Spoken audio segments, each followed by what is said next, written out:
Hello, my name is Kylie Massey, and I'm the Elementary School Counseling Specialist with Issaquah School District. I'm here tonight to talk to you about what bullying prevention looks like at the elementary level and how we teach students what bullying is, what it is not, how to prevent it, and how to stop bullying when they witness or experience it. Every elementary school in our district has a school counselor. School counselors are there to support all students' social, emotional, and academic needs. Whether that's help making friends, envisioning what they want to be when they grow up, managing big feelings, or resolving conflict, your school counselor is there for your child. In our schools, we take harassment, intimidation, and bullying very seriously. As such, we begin teaching all elementary students about the importance of bullying prevention starting in kindergarten. Our elementary school counselors deliver a series of class lessons using the Second Step Bullying Prevention Unit, which is a social emotional learning curriculum. Students in kindergarten through third grade learn about the 3 R's of bullying prevention: recognize, report, and refuse, as well as the importance of bystander power. Fourth and fifth grade students build on their existing knowledge of the 3 R's, dive deeper into bystander responsibility, and learn about cyberbullying, which is where we see more and more bullying taking place today. We explicitly teach students how to recognize bullying for what it is. Rather than a single instance of mean or unkind behavior, bullying is when someone is mean on purpose over and over again. It doesn't just happen once. Students learn that bullying hurts our bodies, our feelings, and our things. Bullying is unfair. That means that there is some sort of difference in power. That power imbalance could include size, number, age, status, or privilege. Finally, bullying is one-sided. That means that there's one person or one group of people repeatedly and purposefully being mean to another person or group of people who's not engaging in that same behavior back. That is, bullying is not conflict occurring between 2 or more students or groups of students, nor is one student or group of students retaliating back. The second R is reporting bullying. We teach students what reporting bullying is. Students learn that it's their responsibility when they see, hear, or experience bullying to tell a trusted adult. In the younger grades, we discuss the difference between tattling and reporting. When someone tattles, the goal is to get someone else in trouble or avoid getting into trouble themselves. The goal of reporting, however, is to get help for you or help for someone else. We practice how to report and who to report to because we know that reporting requires students to be assertive and show courage, which is really hard. There are a lot of adults at school that students can confide in and report bullying or other mean behavior to. We recognize that many of our students are afraid to report. They're afraid that the bullying behavior is going to get worse. They're afraid that their friends and peers will judge them. They're afraid that the adults won't believe them. Because of this, we encourage them to find an adult that they trust. That might not be the closest adult to them. It might not be a recess teacher or a bus driver, even though those people certainly are there to support students. It's okay to wait and talk to a grown-up that they trust, their classroom teacher, their school counselor, the dean of students, the PBSES coach, their librarian, music and PE teachers, assistant principal. We just want them to talk to someone. We care about them and are here to help. Students have a right to a safe, friendly, welcoming school environment. Trusted adults at school still want to know if a student is experiencing mean or unkind behavior from someone, even if it doesn't meet the definition of bullying. Students can and should report anything that makes them feel uncomfortable, whether it's happening to them or to somebody else. The third R in preventing bullying is to refuse. You can refuse bullying if it's happening to you, if you see it happening to somebody else, or if your friends and classmates try to get you to join in. We teach students how to be assertive with their words and actions to stop bullying behavior.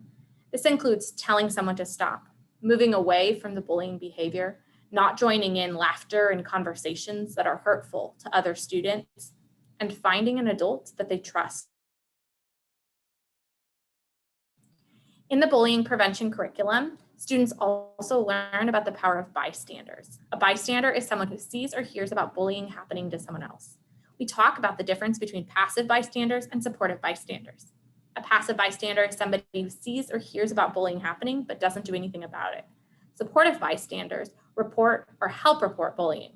They stand up for somebody who's being bullied. They refuse bullying behavior. They're respectful and kind and include everyone. We want to be supportive bystanders. We want to be upstanders so that we don't stand by and watch bullying happening, but stand up for other people. It requires a lot of courage and assertiveness to be an upstander or a supportive bystander, which is why we teach, reteach, and practice the 3 R's every single year in every single grade level in elementary school. As parents, we know how scary and hard it is to not be at school with our students and hear about bullying that's taking place. There are things that you can do to support your child in reporting bullying to a school adult. The first thing is to listen with love and understanding, which as parents and caregivers, you excel at. The next thing is to help gather as much information from your child as possible. When students report to an adult at school, we're going to ask for details, such as where the bullying took place, when it took place, how long it's been going on, and who was there. That includes the person or people who were doing the bullying, who was being bullied, and any witnesses or bystanders, both adults and peers. The next thing you can do is remind your child that bullying is never okay and that there are adults at school who can help to get it to stop. Please ask your child which adults at school they trust. If they can't name someone, you can ask how they would feel about telling their teacher, their school counselor, their dean of students, or their principal. We recognize how scary and uncomfortable it is for some students to report, which is why starting with the adult at school that they trust the most can help. As a parent or caregiver, you can also reach out to someone at school by calling, emailing, or scheduling an appointment. We need everyone's help to prevent and stop bullying from happening. One of the amazing things about the bullying prevention curriculum that we use in our schools is the home links for families.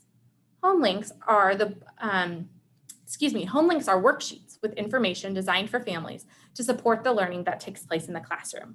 There's a home link for every single lesson in every single grade level. Your student's counselor might send them home with the student after the lesson or post them to their website.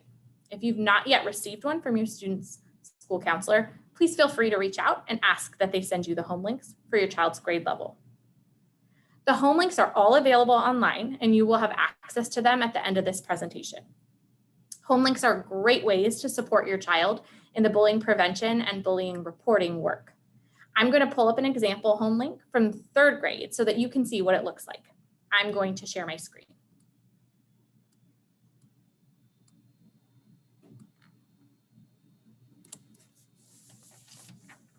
As you can see from this particular home link, students in this 3rd grade class,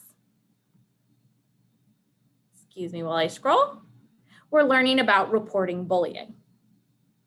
This home link includes a script so that you and your child can practice reporting bullying together.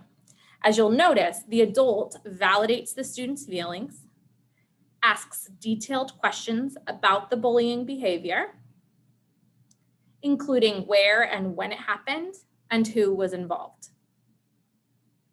The adult also asks about who the student trusts at school to report the bullying to.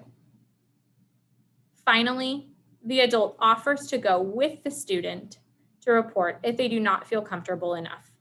But the adult does not assume that the student is incapable of reporting the bullying to someone at school by themselves.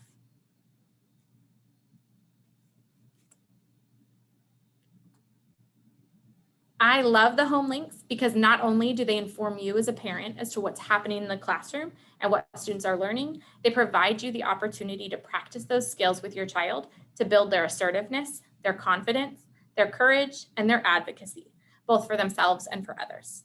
Through this work, we can make schools safer and happier for all students. Thank you.